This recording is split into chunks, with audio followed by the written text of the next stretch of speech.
I'm pleased to be on a panel with somebody from the correctional service. I'll provocatively state, however, that I'd be looking forward to find out what is it that the correctional service actually corrects. In my view, very little. And I completely agree the justice system is completely criminal and it should be studied that way. So what do we see when we look at addictions? Many of the addicts in the downtown east side, the ones that the police spend their time chasing in the streets, are actually people who suffer from severe post-traumatic stress disorder. People self-medicate depression. Prozac is intended to increase the levels of serotonin. Cocaine also elevates serotonin level. People use cocaine to self-medicate depression. What dextradine does, or Ritalin, is it elevates the level of dopamine. It actually calms down the hyperactive brain. What does cocaine do? What does nicotine do? Or crystal meth? Or caffeine? It elevates dopamine levels. People self-medicate ADHD. A good 30% of the people in jail in this country suffer from ADHD. That's why they're there. And when you do a brain scan on people who are experiencing a moment of emotional rejection, the same part of the brain will light up as if you stuck them with a knife. So the first question is not why the addiction, but why the pain? You want to know why the pain? I don't have a single female patient in the downtown east side who wasn't sexually abused as a child. That's why the pain. Because all the addiction substances actually are pain relievers. Cocaine is a local anesthetic. The men were also abused, if not sexually, then physically and emotionally, and abandoned and neglected. The child who has got very limited means of surviving the trauma, one way to survive it is to deaden his emotions, so because otherwise they're too overwhelming, he can't live with that much pain. Essentially what we're doing in this country with our so-called justice system is we're punishing people and jailing them for having been abused in the first place. And this is what the Canadian government is now spending $10 billion on, building more jails for these people, while they're starving the social system of support for kids with learning disabilities, kids with family problems, kids with behavior problems. Those services are being cut in the name of economic what? But why do we have receptors for a derivative of a poppy plant? Well, of course, the answer is we don't. We have receptors for our own opiates. And there's a term for that. Our own opiates are called endorphins. Why do we have that? First of all, they're pain relievers, physical and emotional pain relievers. You have to have pain in this life. Pain is an important warning. You also have to have some internal pain relief because too much pain is unbearable. Number two, opiates are the reward and pleasure chemicals. So when you have an ecstatic, gleeful, an orgasmic experience, whether physical or emotional, you have opiates. Now that's important for human life because without pleasure and reward, life becomes, as you can imagine, rather difficult. The third function of opiates is also the most important one. It can be summed up in one word: love. Without opiates, there's no experience of connection, attachment, and love. But that's not a luxury. In fact, love is a basic emotion without which life is impossible. Love is a basic emotion without which life is impossible. Now I want you to consider the following question. If a human being comes to the conclusion that without this particular substance, he or she will have no experience of pain relief, pleasure and reward, love and connection, just exactly how are you going to take that away from them? By putting up a billboard saying just say no? Same with the dopamine system. It's essentially motivation and incentive. So dopamine flows whenever you're seeking food, seeking a sexual partner, exploring a novel environment.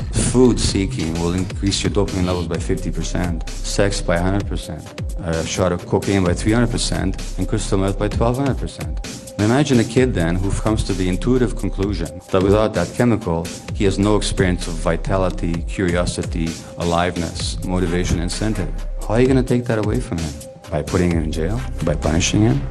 There are a number of brain circuits involved in addiction. Impulse control is the capacity not to act on an impulse. When you do brain scans on drug addicts, that's not functioning well. So you're looking at people whose brains are actually not capable, relatively speaking, of withstanding the impulse. Because along with the many myths around addiction, one of them is that drugs are addictive. Well, clearly that's ridiculous. Most of you can go into a hospital and be given large quantities of morphine if you need it, and once the problem is dealt with, you're off the morphine and you barely even suffer withdrawal. Nicotine, food, sex, gambling, shopping, none of these are inherently addictive. In other words, the addiction doesn't happen because of the substance.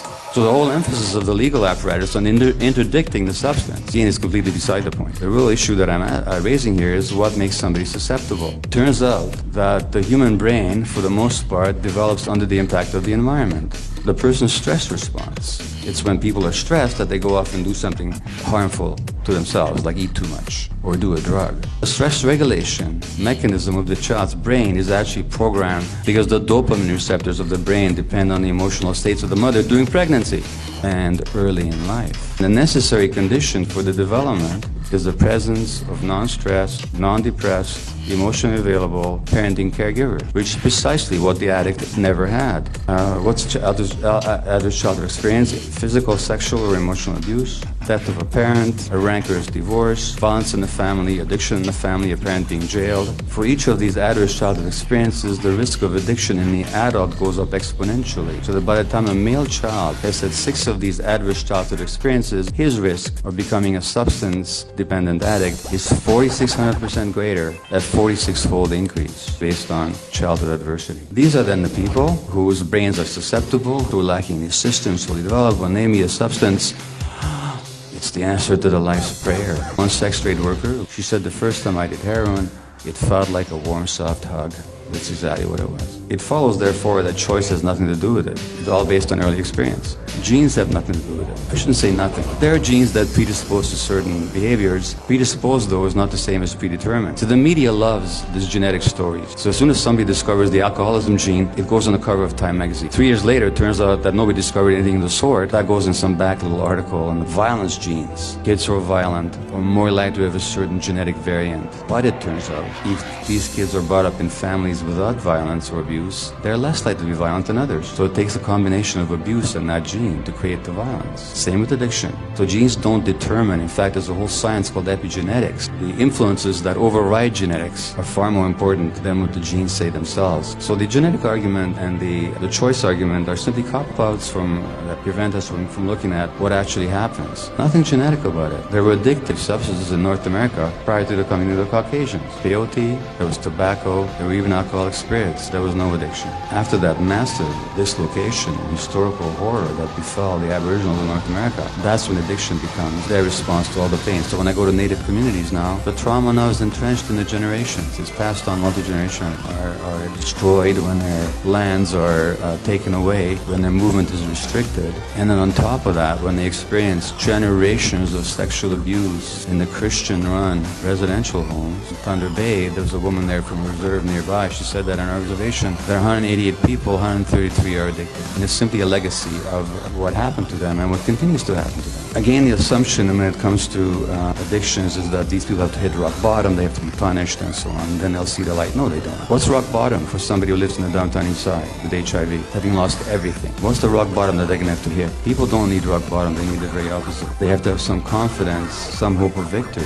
Victory is when you're treated like a human being, when you can look upon yourself with some compassion, when you realize that despite all that's happened to you and despite all that you've done, you're still a worthwhile human being. That's not the kind of victory our system gives people. The politicians thrive on creating enemies out of the most abused segments of the population. They thrive on creating fear of them. When you marginalize, ostracize, criminalize people, impoverish them, you're simply making sure that they're going to stay addicted. For the most part, the system is almost designed to keep people entrenched in misery. We're busy building jails.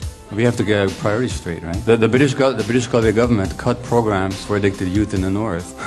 But it's got money to support Olympic athletes. And you tell me what our priorities are. Look, the use of psychoactive drugs has increased exponentially in the last several decades, including the children. In the States right now, there are 3 million kids on stimulant medications for ADHD. There are 500,000 kids on heavy-duty antipsychotics. Not because they're psychotic, but because we don't know how to control their behaviors. Because their environment has become so toxic for them that they simply are acting out all the time. There's this so-called biological psychiatry these days, giving drugs to change people's biology. But the understanding that the human psychology, that interpersonal neurobiology, that the neurobiology, the biology of our nervous system depends very much on our relationships, that's completely ignored in medical practice. That's the reality. When you ask me how to change that, I have no idea. I mean, I can talk till I'm blue in the face. I'm not pessimistic about it in the long term. I think at some point sanity will prevail. But the short-term outcome, it's very dismal as far as I'm concerned. When you look at the suicide rate, the school dropout rate, incarceration rate, and our country is spending $11 billion in jail. It's needed, first of all, is a massive shift of attitude. We spend, I don't know how many billions on supposedly bringing freedom and justice and education to the Afghanis. Oh, what a joke. In other words, they would take a massive reorientation of priorities and a massive commitment to be a bit humble and honest about what we're doing and what we've done. We haven't even begun to address that. My message is not to wait for the government to do any of that, because it ain't going to happen anytime soon. They're going to have to confront the abuse in their own communities. Never mind, without shame, without self-blame, but they're going to have to confront it. Because without confronting the abuse question, they're never going to confront the addiction question either. That's the first step. If we had that shift of perspective, I think the possibilities would be infinite. Be infinite, infinite, infinite.